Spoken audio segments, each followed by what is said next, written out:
The Born to Win podcast highlights individuals excelling at high levels in their purpose and calling. This podcast is for anyone looking to get ahead in life and willing to take action and reach their full potential.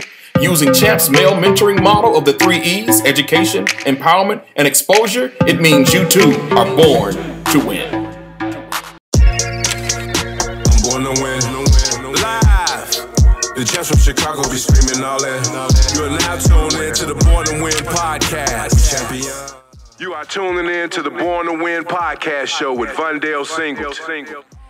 What's up, everybody? Welcome back to the Born to Win podcast. I am Vondale Singleton, and I'm super excited about our next special guest from the south side of Chicago. During the pandemic, we wanted to pivot. And again, you know, I've said this on every episode. We have to have different perspectives to bring us knowledge and wisdom. I'm excited to introduce to some and to reintroduce to others Arne Duncan. That's right. You heard me. I said Arne Duncan.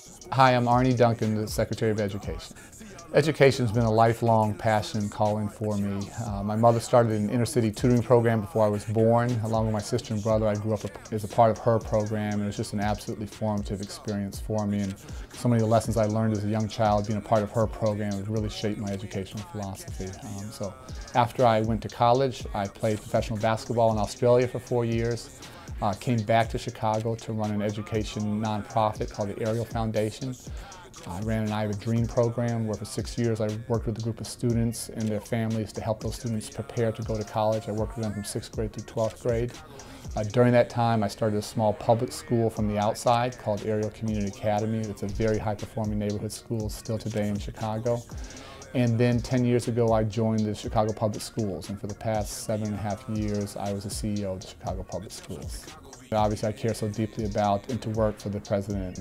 President Obama is just an extraordinary visionary around education.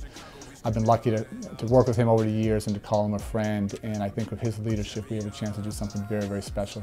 But I've always followed him, and part of that had to do with my passion in becoming an educator.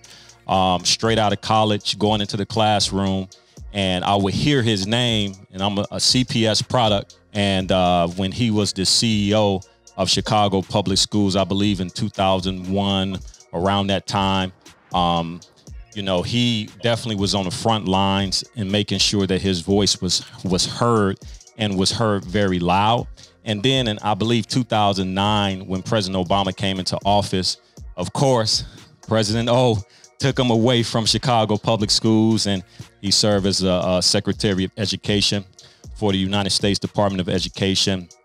And I don't know if you guys have seen him play basketball, but I have several times in person on TV, and he's an amazing basketball player.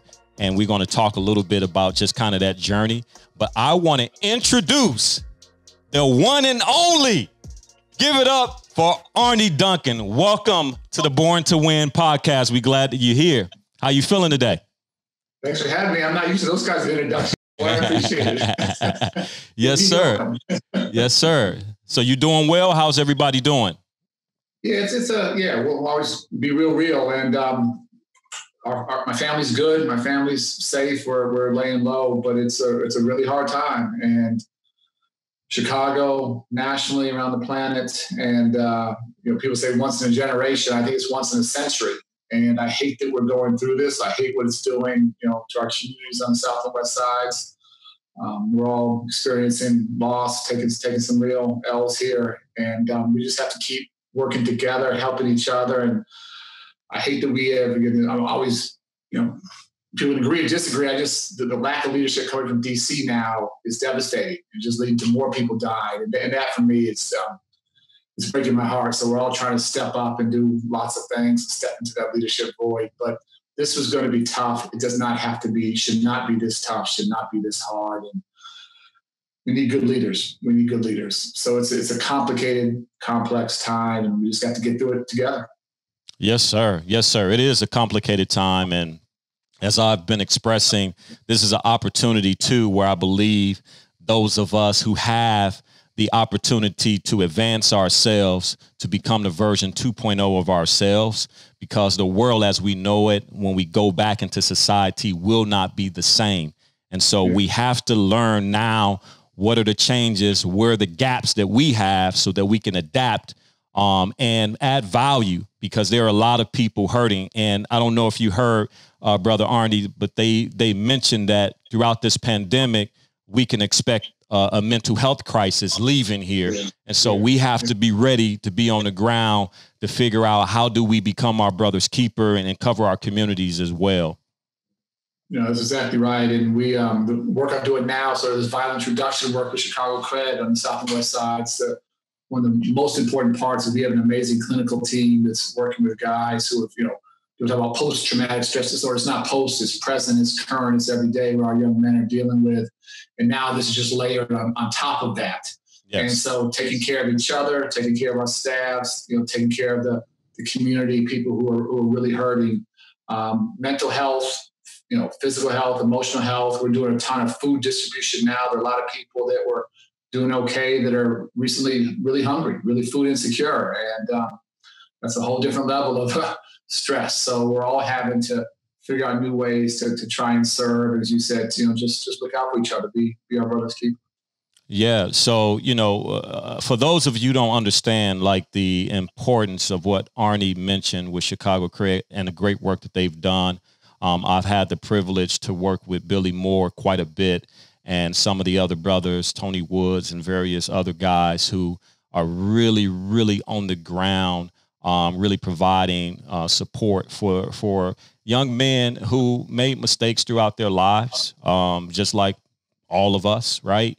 And they find themselves needing that extra support and love. And I've admired from a distance the great work that you're doing. And then also, you know, how you've been vocal about getting folks to look at the priorities of where we provide our resources and fight for and advocate for other organizations just like Champs and others to get more resources to help our young men navigate, because it's very, very difficult, especially when you get into certain situations where you have to pay your debts to society, whether it be incarceration or you lose your job or, you know, something happens where it puts you on a hard time. And again, I love the great work that you guys do with Chicago Cred. Can you talk a little bit more about how Chicago Cred got started?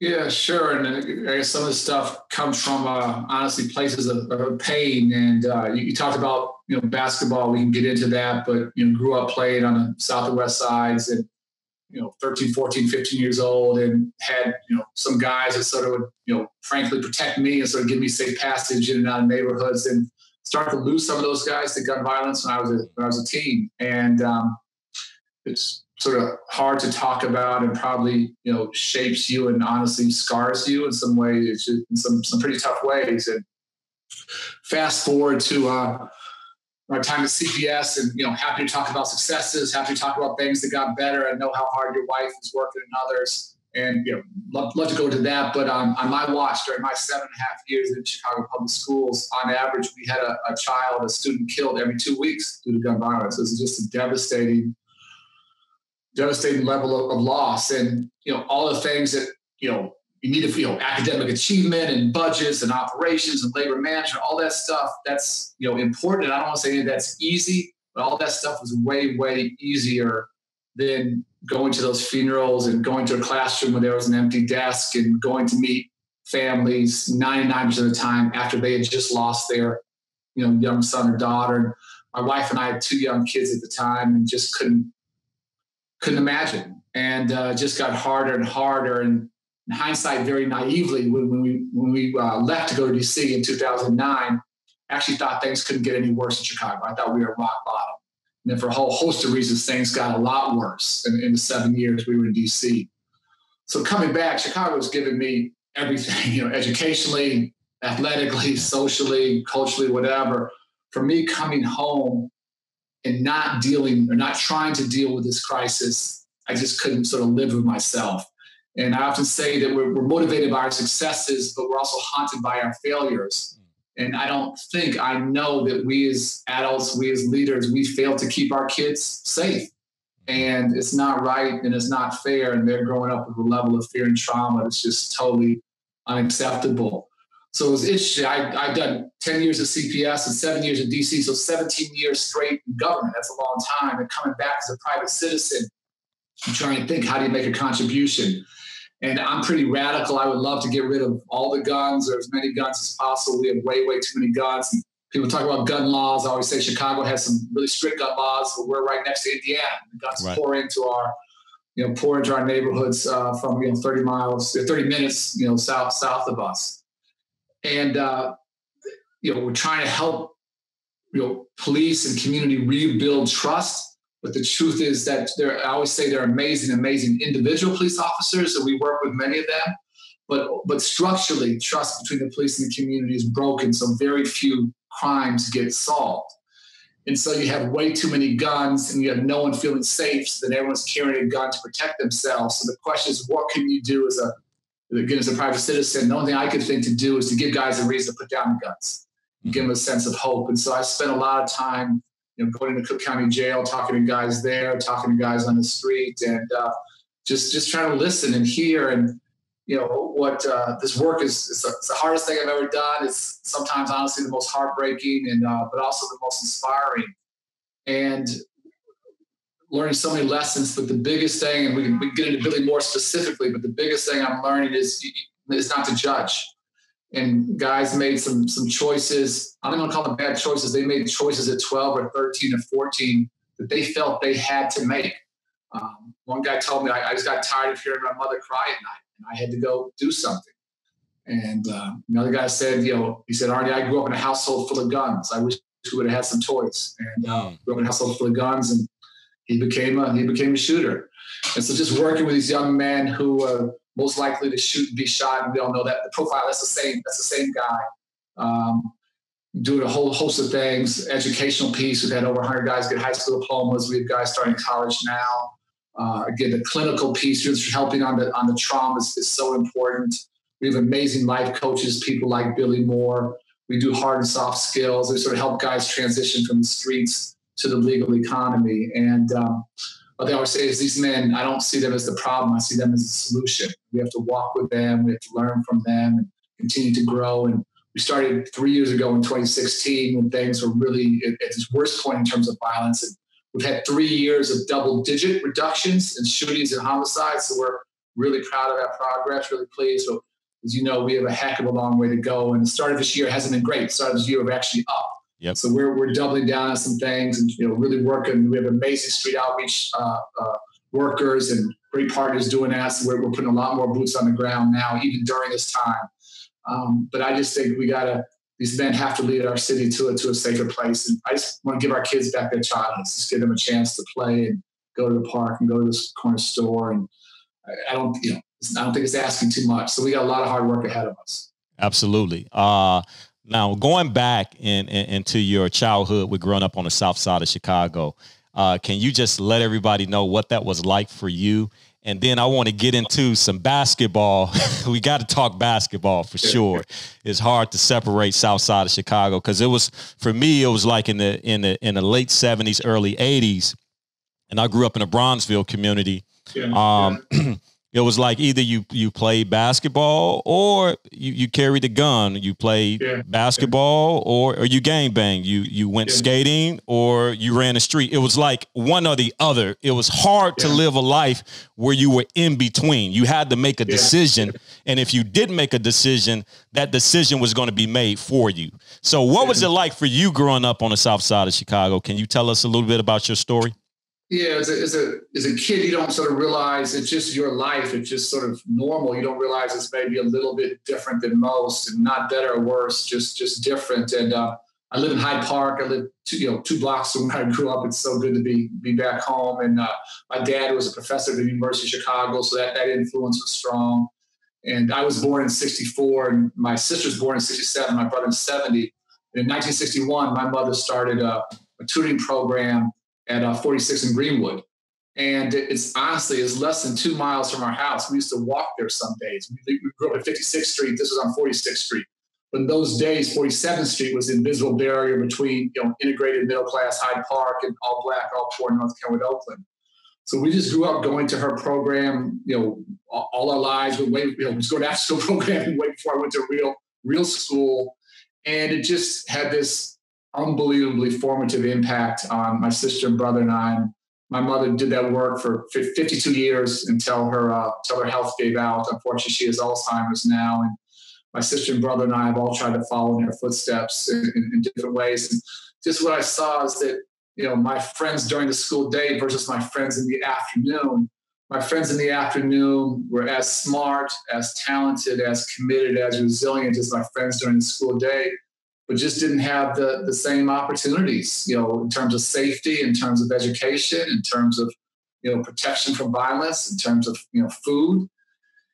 And my mother was, trying to stand in that gap and, unbelievable stories. But it just the fundamental unfairness there. And her whole philosophy was, 10-year-olds taught 5-year-olds and 15-year-olds taught 10-years-olds. So we all grew up, teaching and being taught.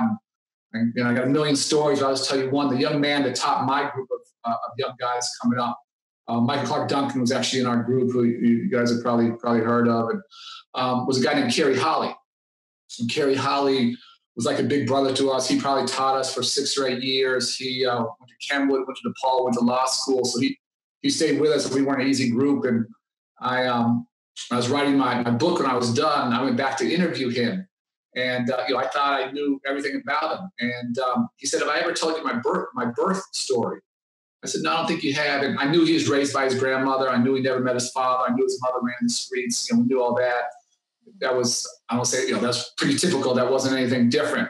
What he told me was that when he was born, his mother wrapped him in newspaper and threw him in the garbage. Wow. And his grandmother took him out of the garbage and raised him. And he went on to work for IBM, has traveled the world, has these international patents. And he literally started his life in a garbage can. And because my mother and others were in his life, he's done these extraordinary things. And I just think about how much talent in all of our communities that starts in a tough spot, or maybe even starts in a garbage can. It says nothing about what they have to contribute to our communities and to the world.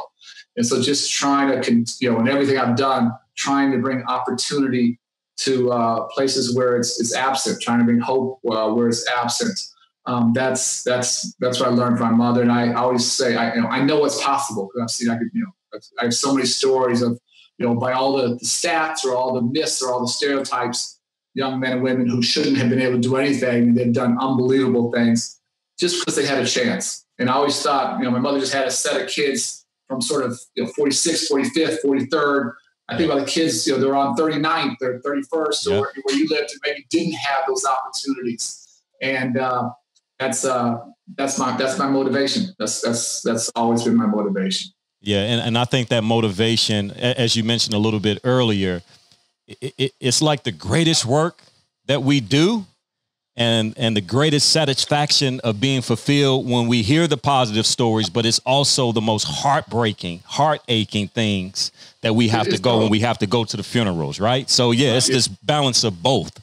Yeah. It's just, for me, it's just, I try and, it's just real. And I try not to get too highs to the high and too lows to the low. And you got to be able to handle and deal with both. I'll say that the losses don't get easier. They get honestly harder, and you can't let it break you, but you try, and I also try not to run away from it. I try and feel all that pain and all that sorrow, and then try and use that as motivation to how we get, how do we get smarter? How do we get better? How do we help more? And try and use it as fuel. But it's, you can't feel it if somehow you deny it or you get numb to it. That's when things get pretty scary. And so I don't like hurting, but the day I get numb is the day I'm gonna get real worried. I don't want to be in that spot. It's not a healthy or safe place to be. Yes, sir. Yes, sir. So I want to talk a little bit about your transition, right? Being the CEO of Chicago Public Schools. And then if you can just add in your relationship with President Obama, because obviously you served in the White House with him. But yeah, talk a little bit about your passion for education and how did you get involved with it, and just your journey from CEO to Secretary of Education. I'll try and back it up and be pretty quick. So after college, I played professionally overseas in Australia for 4 years, and then came back and started an I Have a Dream program where we started with a group of kids at 6th grade at Shakespeare Elementary School, which was right across the street from where my mother's program was in the church basement. Did that work with my sister for 6 years. And during that time, we actually started our own small public school, Ariel Community Academy. It's now 20 years old, which is crazy. We're all getting older, but it wasn't a good elementary school. And when our kids from our I Have a Dream class were graduating from high school, going on to college, I was sort of thinking about what do I do next? And we thought about, another class of dreamers. There are 40 kids in that class. As Ariel Community Academy grew, it's a small public school. That was going to have 400. And then I thought about the Chicago public schools, and that had 400,000. Just the math of it, from 40 to 400 to 400,000.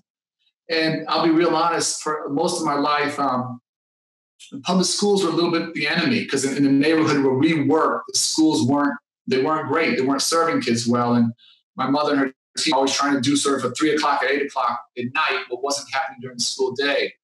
Because I sort of sat back and thought, I said, it's sort of easy to critique. It's easy to throw stones from the outside. It's a different thing to roll up your sleeves and try and go inside and try and take some of the things I had learned, from my mother, from starting school, and see, could you have impact, not on a block and not on a neighborhood, but at scale, at the city. And so went in and, 2.5 years later, I was 36 years old, was picked to run CPS. And that was never my ambition. That was never my dream. That was never the goal. But it was obviously just an extraordinary opportunity. And I love that work. And my goal was to do 10 years as superintendent. It's sort of crazy. If you look across the country, superintendents don't last. It's usually like 2 years, 2.5 years. So when I started, I was obviously youngest. And then 7 years later, I was literally the longest serving big city urban superintendent in the country. And that was crazy to me. You can't have this constant turnover. It's hard to get better. Mm-hmm. But connected the dots. I grew up playing basketball. We can talk about that. And one of the guys I grew up playing with was Craig Robinson. And Craig Robinson was Michelle's older brother. And first time I met Barack, that was Craig's little sister's boyfriend. That's what we knew him as. And we played some together. And over time, he went into the Illinois legislature, and we did some education work together, visited schools together, and then he went to the Illinois Senate. And then it's like once in a lifetime, lightning strikes, and your friend becomes president of the United States. Nobody would have thought that was possible or could happen. And I would say I got a lot of friends I wouldn't move my family for, and I'll say real honestly, I didn't go for the job. I didn't go for the title. I knew his heart. I knew his commitment. I knew what he had been through. Father abandoned him, when he was born, came into his life for like a month when he was 10 or 11 years old, disappeared again. I knew Michelle's family really well, great parents, strong parents, but neither had been to college. She and her brother, Craig, were first-gen college goers. So education just wasn't some issue for them. It was personal. It came from their hearts. And to go and be part of his team. I hated to leave Chicago. I hated not being able to do 10 years. Honestly, had anybody else asked where I didn't have that personal connection and trust and friendship, I honestly would have said no. But the chance to serve in that historic administration and try and make that team better and try and be a good teammate to him, and to try and again take what my mother started with 50 kids to 400 CPS to 52 million children across the country. Wow. To try and make those lessons. It was a chance of a lifetime, and I would, it was hard. It was all that. I would do it all again tomorrow. And I traveled to all 50 states and, visited hundreds and hundreds and hundreds of schools. And, I can tell you so many stories, and I probably visited more schools across the country, honestly, probably maybe than anybody during that time. And, I thought I knew poverty. I thought I knew challenge. I thought I knew violence, here, but I'd never been to a Native American reservation before. And you do that, and it's a whole different level. And I try to do a lot of that. I go back every year and speak at tribal graduations. And it really, rural America, Appalachia, families that have had 5 generations working in the coal mines, and now there's no more no more coal workers, and just seeing the devastation in those communities. So it just, you learn amazing things, you learn hard stuff, and struggle is struggle. For me, the struggle largely been in the Black community here, but whether it's Native American, whether it's rural white, spent time on the border of Mexico with, obviously Latino population, seeing that, it really, there are definitely some differences, but the commonalities are so much bigger that cut through race and geography. And just to have that awareness, to have that understanding. For me, I can read stuff, but I need to see it and feel it to really understand it. To have that chance, unbelievable. What was the thing in all of your experiences, whether it being CEO, whether it's starting a school, Ariel or Shakespeare, or traveling around to every state in America, really doing a deep dive on the conditions of people? What's one of the biggest takeaways for you? Have you been able to really process kind of like that whole span of time?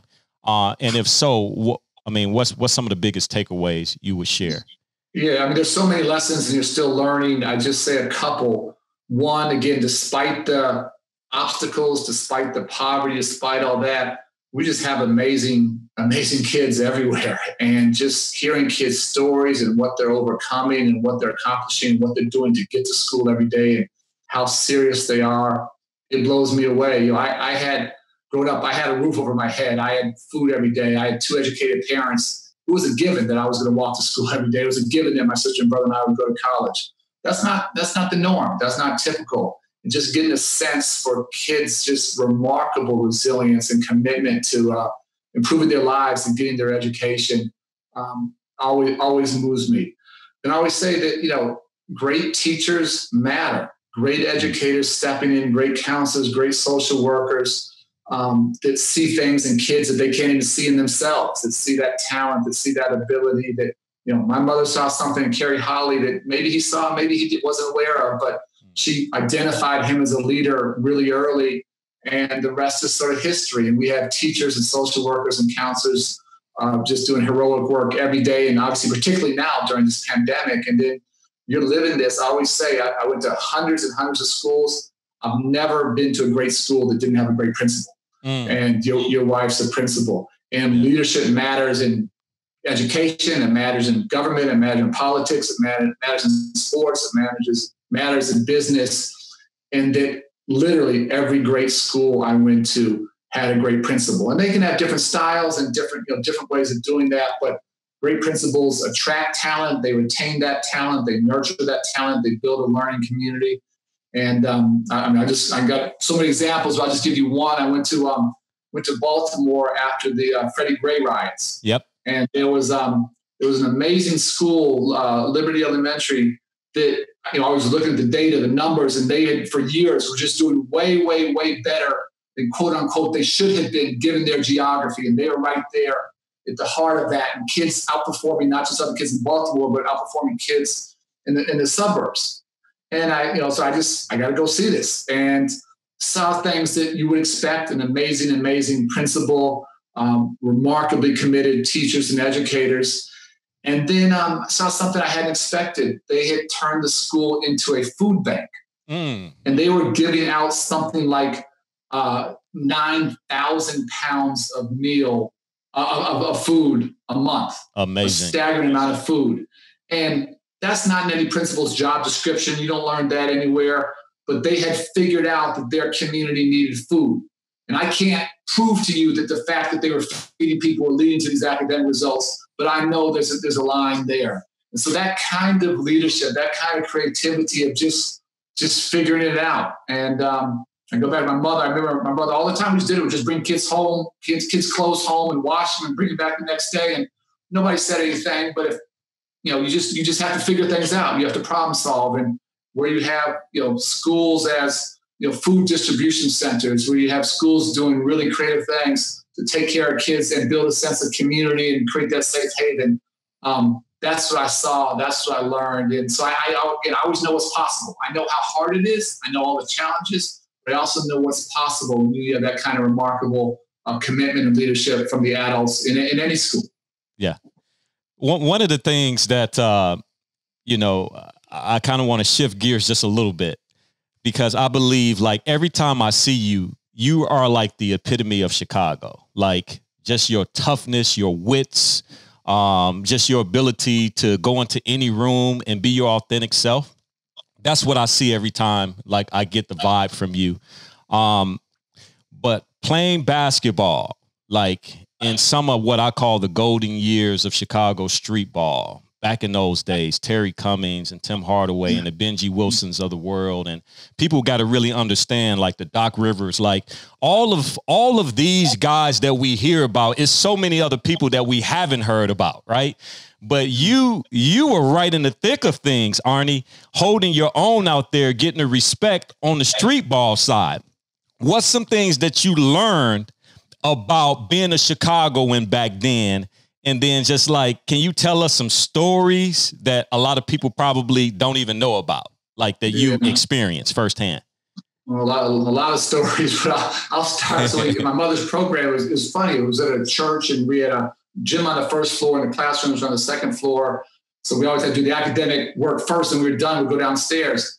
And for years, I don't know why, we played kick baseball. So for a lot of years, we played. I don't know if you know what kick baseball is. Yes, that's sir. when you kick the ball and you ran the bases and you kicked it onto the stage. That was a home run. We tried not to break the lights. And we played that for years. And then at some point, I don't even remember when I was like 10 or 11, we realized we were in the gym. We stopped playing kick baseball. We started playing basketball. And so I learned to play. And it just was a funny thing. I grew up, the group of guys that were in my group that Kerry Holly was teaching, most of them were 2 or 3 or 4 years older than me. So I was the youngest and the smallest. And you had people, unfortunately, these 3 have all passed. So, Michael Clark Duncan, who could really play. You had Tadero Ford, who went to Dunbar as a point guard there, came after Ryan Lester. You had Ron Ragland, who, great guard at King. And just every day I grew up playing with them and learning and being the youngest and the smallest and the worst for years and, getting whooped. But it was like a perfect, I was thinking about, had I been the oldest guy playing with younger kids, I probably wouldn't have gotten much better. It just sort of worked out that, we'd go at it. And then we started to bring in, we had our own little team. We'd bring in teams from the outside to play us, and we'd have, battles, guys from King and Dunbar and Phillips, that, those crews. And then when I got to 13, 14, 15, then I started to go out into the neighborhoods and play, and, played in all the tournaments, South and West Sides and, YVI. And that was amazing. And, all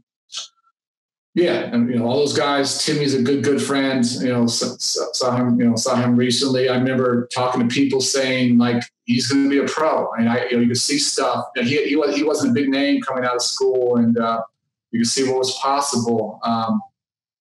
Talk about Doc Rivers. This is crazy. I remember a summer league game where Doc Rivers came off the bench for the other team. Wow. He came off the bench. He was like the 6th day of Reggie Theus and I think Ricky Sobers at that time. I'm out there starting. I was playing with Maurice Cheeks. It's me and Maurice playing. And, I'm like looking at Doc Rivers coming off the bench, and what are we doing? Terry Cummings. I remember my first summer league game. This was we played a lot of years at Chicago State and then De La Salle, but actually started at Triton. And the first summer league game was against, it was like Terry and Isaiah and Mark Aguirre. And we were a bunch of high school kids. And I don't know if we were up, it was either tied or we were up 2 or 4 at half.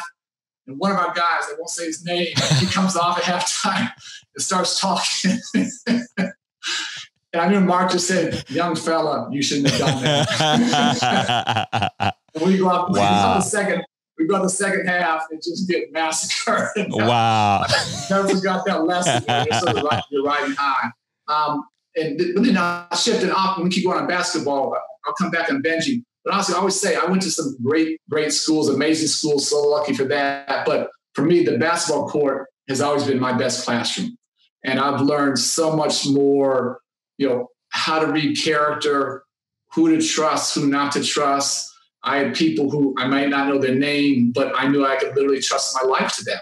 And I had other people I knew well that I knew I had to be real careful and watch myself. And, it's funny. You go to DC and you got this whole security team, this apparatus. I'm like, I don't need it now. I needed it back in the day. I know that's right. But you didn't want, you learn how to read character. You learn who to trust and who not to, and you do that to survive. And all the things of, there are times when I'm a bit of star, and there are times I'm the last guy on the team. I've been cut from plenty of teams, and as you play outside in the streets. You just got to win. You just got to win. And if you don't win, then you're sitting for 2 or 3 hours. And so I was never the fastest. I was never the best athlete, but I learned how to win. And then if you know how to win, you get picked up and you get to stay on the court. And you get to play all day. And so those lessons, again, blessed to go to some great schools, but that's home for me. And I, still try and hang out there as much as I can. That's my comfort zone. That's where I'm happiest. Yes, sir. Yes, sir. So you mentioned his name, but I definitely want people to understand, guys like Benji Wilson are once in a lifetime opportunities. And, I'm very cordial with Tim Hardaway as well. And like I mentioned earlier, Billy Moore, and everybody that watched the documentary know that story.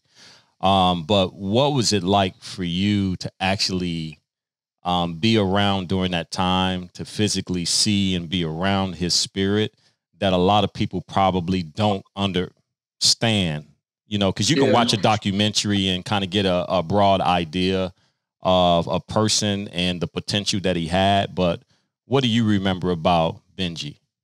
Yeah, this is so deep. This connects directly to what we're doing now. But, I grew up playing with Benji's son. He was a little bit older. And actually, if you look at the documentary, at the very start of it, I'm actually in there. It's a clip of people playing, it's actually YBI. And, I'm the white guy there. And I was 2 years older, and he was killed in 1984. I graduated in 82. So I actually remember where I was in my dorm room when I got the call that he had been killed. And it was shattering. It was shattering. And a whole bunch of, he wasn't the best basketball player in Chicago. He was the best basketball player in the country. And he was going to be our Magic, our Bird, our whatever. And, 6'8" point guard. I mean, just unbelievable. And we had always felt, you sort of said, you were either a ball player or you were on the streets.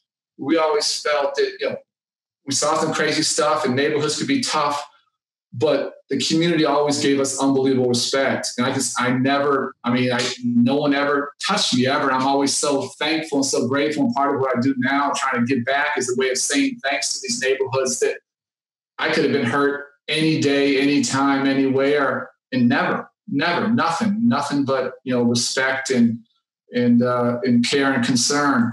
And so that when Benji got killed, that shattered that perception that somehow we had safe passage, that we could just move and do whatever. And I didn't know Billy Moore, never met him, basically hated him the rest of my life. And I watched the documentary like everybody else. And when they went to the interview with him, honestly, I turned it off. I couldn't even watch. And this is our, life is complicated. There's a lot of gray and it's complex. Fast forward to a couple summers ago, I'm actually doing a peace march out in Auburn Gresham. And one of my guys says, do you know who Billy Moore is? I'm like, yeah, I know who Billy Moore is. He says he's out here and he'd like to meet you. And I didn't quite know what to say. So I said, okay. And we basically walked and talked during that peace march. Wow. And hearing his story and hearing his side of what happened and hearing what he went through and how he's devoted his life to giving back, blew me away. And Billy Moore worked with one of our amazing partners, Iman, and now actually is on my team now. And he's one of our best, most valuable employees. And he is, devoted his life to reducing violence. And we always say, experience can be the best teacher, but it doesn't have to be your experience. And he's saving lives every single day. And I've learned so much, from him, and how to, how to forgive, how to, show love, and whatever success we're going to have is going to be because of Billy Moore and others like him stepping into that gap and helping out. Very tragically, 2 summers ago, his son was killed. His son was shot 16 times in Foster Park, and I played at Foster Park, most Saturdays for, 25, 30 years now. His son was shot 16 times. That was his only son. And what Billy says, and I believe him, is that if the young man who killed his son came into our program, he would mentor him. He would take him under his wing and work with him, that he can't ask for forgiveness and reconciliation, redemption, if he can't give it. And honestly, that for me, I get the chills just saying it. It blows me away. And if someone killed my son or daughter, could I have the humanity or the compassion to accept or forgive and bring them in? And sitting here today, I can't honestly say I could do that. So here's a guy who all my life I hated, who was a villain, he's actually teaching me. He's instructing me about humanity. And because you're from Chicago, I'll be real here. We basically know who killed his son. Like we know who did it. And there'd be all people reach out to Billy. You don't have to do anything. Let us take care of it for you. Let us handle your business for you. And Billy's like, no, don't do that. And so this is a complicated world. And so that whole story, it almost like epitomizes both the heart, is what you said, sort of the heartbreak of Chicago, but also the hope and the redemption and what's possible. And we can't win this fight against violence. We can't create a better, safer city if we don't have a lot more Billy Moores stepping up and devoting their lives to giving back. And I see every day the impact that he has on our young guys. And we all have different roles to play. And there are things he can say and experiences that he can share that I can't begin to share. We always want to have people around us who have different skills and different experiences, and he can relate to things. And some crazy stuff happened in jail, and they were going to kill him and have him sign a suicide note, like all kinds of just how just the real reality of what happened there. To hear him talk to the young guys is profound, and it's invaluable. Yeah. And I was there during All-Star Weekend with the Other Sides of the Gun, the documentary watch with Benji's brothers, you Common, as well as Billy Moore. Sat down, and it's one of those experiences where I feel like needs to be mandatory in the educational system on so many different levels. And I really wish like the whole urban America could have sat down in that particular room, just because you don't always hear stories of reconciliation and redemption. You just don't always, especially at a very high scale like that one. And then full circle, guys are able to sit on the same stage. And as you were talking about the Peace March. It's like you were there marching for peace, and yet your personal peace came in a way you probably didn't anticipate, with you meeting Billy Moore, and now you guys are working together. It's just amazing to me how all of the work that we do, whether big or small, is so interconnected. And that's why I really appreciate Billy Moore. I appreciate you for giving Billy Moore the space and the opportunity to, reconcile the relationship with y'all too. Yeah, so that reconciliation, and Charles Johnson, our friend, worked on that, and it was 34 years to the day that Billy killed Benji. And he had talked to the brothers for a couple of years, and we sat down that night, and it was a 4-hour conversation. And it was, probably, the most moving evening of my life, and it was real and raw, and it almost went haywire a couple of times. But at the end of it, one of Benji's brothers said, you took our older brother from us, and now you have to be our older brother. And it's just, it's on all sides just to see that happen. And as you know, so much of the violence here in Chicago is driven by retaliation, everybody trying to get their lick back. And, that's what we're trying to teach our guys is that, I've been to a lot of funerals. I've never seen anybody rise from the dead. I've never seen anybody come up. Right? All I see is a lot of young kids, crying and the heartbreak of family and loved ones. And so if we can teach that reconciliation, we can teach that forgiveness, We take that, and I would love, like I said, to get it into every high school, to get it, here in Chicago and other places. The lessons are so real and profound and human. Yeah.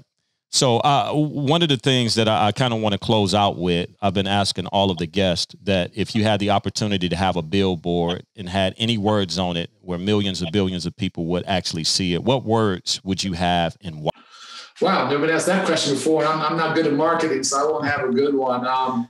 So I'll cheat a couple words: love, hope, opportunity, our common humanity. And I think, again, this pandemic is just, again, demonstrating to all of us how interconnected we all are, and that, none of us are safe. None of us are immune. We all have to take care of each other. So finding that common humanity, and whether it's, within the, guys here in Chicago, unfortunately, who grow up together and are, live 2 blocks from each other and end up, trying to shoot each other, whether it's that, whether it's across racial divides, whether it's across geographic divides here in Chicago, across the country, urban versus rural, whatever. But I've also had experience to travel. I've been to Kenya, worked there a little bit, went to a refugee camp in Jordan for Syrian refugees, again, the Native American experiences. And again, I've been blessed to really not just read about or study, but to feel that common humanity. And I guess that's the message I want people to feel and to understand. And if you understand that, I think it makes you behave and act and treat people in very different ways. So I wanted to ask about the Michael Jordan and The Last Dance. What are your thoughts on that? And just like the historical context of what Michael Jordan meant to our city. Did you get a chance to meet or play against Michael Jordan? And just kind of what are your overall thoughts on The Last Dance?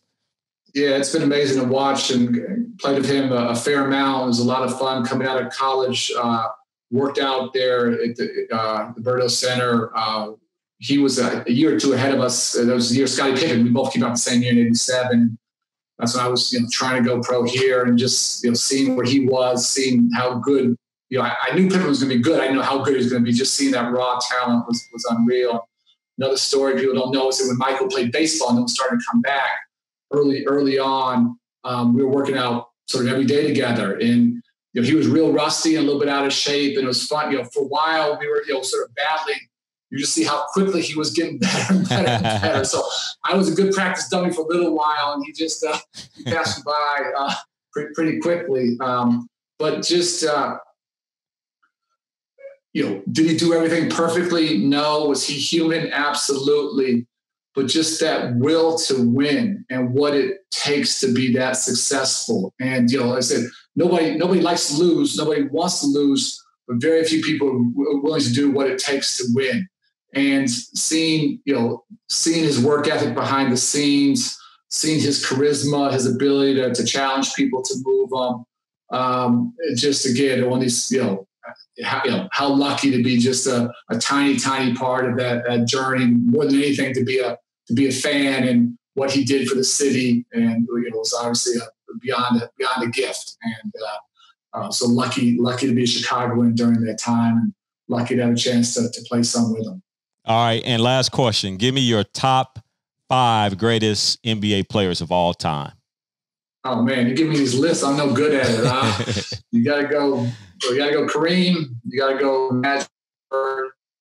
You gotta go old school. You gotta go Bill Russell, and I guess Michael. So that's quick. LeBron maybe at some point down the road. Kobe would be in that mix, but I guess if you're really gonna force me to stick to 5, that'd be my top 5 right now. Yeah, I think that's my top 5 as well. So you right on it, Arne. Well, thank you so much, sir, for joining the Born to Win podcast.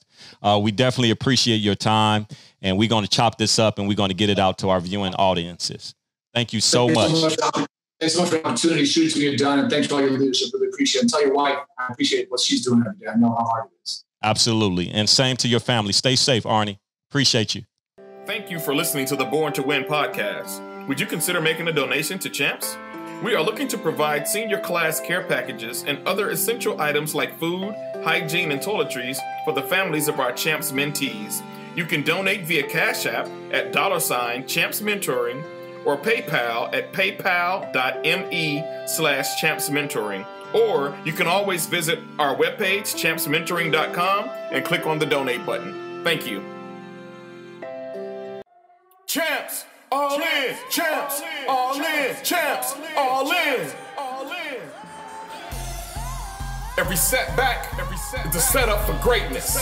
Every failure is a ladder towards greatness. Every goal is applied towards my greatness. Every life experience enhances my greatness. Every task perfects my greatness. The divine guides my greatness. I am greatness in the making. Champs.